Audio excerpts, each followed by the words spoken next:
When Infinity War's devastating end seemingly brought an end to Thanos' mission to rebalance the universe, at least in terms of allowing him to achieve his object of wiping out half of the universe's life, the loudest question on most fans' mind was what the actual frick was going on. Well, the reaction was a bit more R-rated than that, but this is YouTube after all. As the initial pain wore off though, we all began to pose even more questions, like Captain America stuck in a loop and unable to move on from the Decimation. How would the Avengers undo the snap? How could they possibly hope to fight Thanos again? If they decided to time travel, how would they make sure they didn't wipe themselves and their allies out of the timeline entirely? And how would they even time travel in the first place? It's all very concerning, and while Endgame is just around the corner, that's no medicine for the anxiety.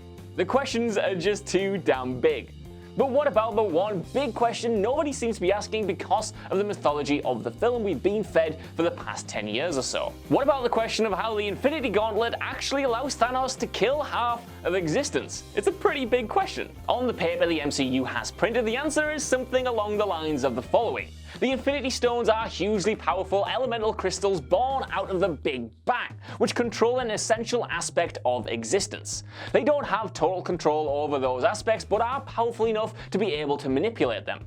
It stands to reason that controlling altogether means the ability to control every aspect of existence. Thanks to the need for dramatic limits, it was established in the MCU that no two stones should ever be kept together because of their volatility. Even alone in the wrong hands, they're very dangerous. And that even the most powerful wielders would need a gauntlet or some other specifically made artifact to allow them to temporarily harness that full power. And of course, it was firmly established that while all of the stones are individually powerful and can be amplified by the others, they cannot reach their full potential until they're all together. That little feature wasn't introduced solely because it meant Thanos had to hunt each of the stones down, but it was also introduced to fit into the wider idea of the Avengers themselves being far stronger together than they are individually. It's a clever little conceit that is the key to taking down Thanos. But none of that explains how the Decimation actually worked.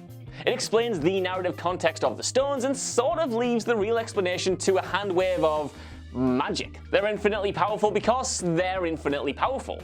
But in a comic book movie universe that seeks to be this grounded and which has more often than not come up with a scientific explanation for everything, aside from maybe Doctor Strange's mysticism, but even then that's rooted in interdimensional travel, so it's not entirely unscientific. There needs to be some kind of explanation. And that's what we're here for, you lucky devils. So let's pick apart from each of the stones and how they work together to actually allow Thanos to achieve his decimation, because while each controls an aspect of existence, their powers also combine pretty perfectly to make a mass extinction event possible. But first, a real-world science lesson that seeks to work out how an essentially magical artifact can work in a grounded work of science. And it all comes down to quantum energy. Quantum theory is a broad spectrum banner that basically allows theorists to posit all sorts of wacky, weird ideas because it's a field geared consciously around ignoring conventional laws of physics. That's why the quantum realm is called what it is and positioned as a sort of anything goes realm of chaos where time doesn't matter.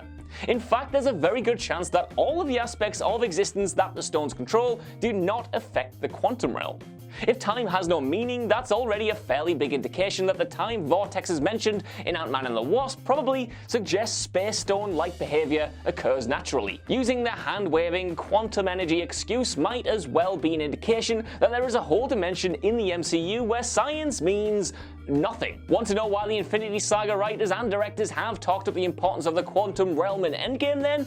Well, because it's where science doesn't matter, where the stones don't matter, and where the explanation for the stones' power has its roots. Quantum theory might as well mean fringe science, and that's precisely where the Gauntlet's mechanics come in. Because the Gauntlet is powerful beyond metaphysical ideas like the essential characteristics of existence, hence being able to control them, the science here is atypical. It exists most logically by its own established rules. So how do we explain all this using the stones? Well, let's jump into a list format and find out. Number 4, the Power Stone. It would be easy to simply consider the Power Stone as merely the energy supply for the Decimation. There's a big clue after all in the name. it can control the destructive force of the universe, hence Ronan's desire to control it to help him destroy Xandar. It isn't just a power source though. The key characteristic of the stone is its ability to amplify existing powers, as well as anyone who uses its strength and durability. Thanos uses it for various small feats of power in Infinity War, including torturing Thor and the destructive energy beams used in the battle with the Avengers. For the snap, the Power Stone amplifies the energy signatures of the other stones, at the same time as making Thanos durable enough to withstand the impact of the Decimation himself. It is both energy supplier and insulator. Number 3. The Space and Time Stones. In scientific terms, an object cannot truly exist without a relationship with both space and time. An event cannot truly happen if not in a three-dimensional space, and since the Space and Time Stones control these aspects of existence, they are key to allowing Thanos to manipulate all matter in the universe simultaneously. In effect, it's because all objects and events are defined by how they move through space-time as a unified material, which is what Einstein defined in his general theory of relativity. Thanos needs to control both in order to make anything happen using the gauntlet. It's almost best to consider the unified space and time stones as the gauntlet's grip on every single piece of matter in the universe for that brief moment when Thanos snaps his fingers. That was a lot of arm waving, but I hope you got the point. Number 2. The Mind and Soul Stones. It seems that the relationship between the Mind and the Soul Stones is what allows Thanos to choose his targets and also snuff out their life force. The Mind Stone can control consciousness, which is clearly a major part of living. It's not an entirely scientific concept though, and there are lots of strains of quantum theory that deal with consciousness that would require lots of impenetrable language and several degrees to decipher in any meaningful way, let alone in a video by me. The important thing here is that there is some thinking to suggest that consciousness is a direct response to neurological energy and the interaction of particles like all physics. The Mind Stone seemingly works like Cerebro in X-Men then, locking onto those signatures to control them and identifying which half of the targets will be wiped out.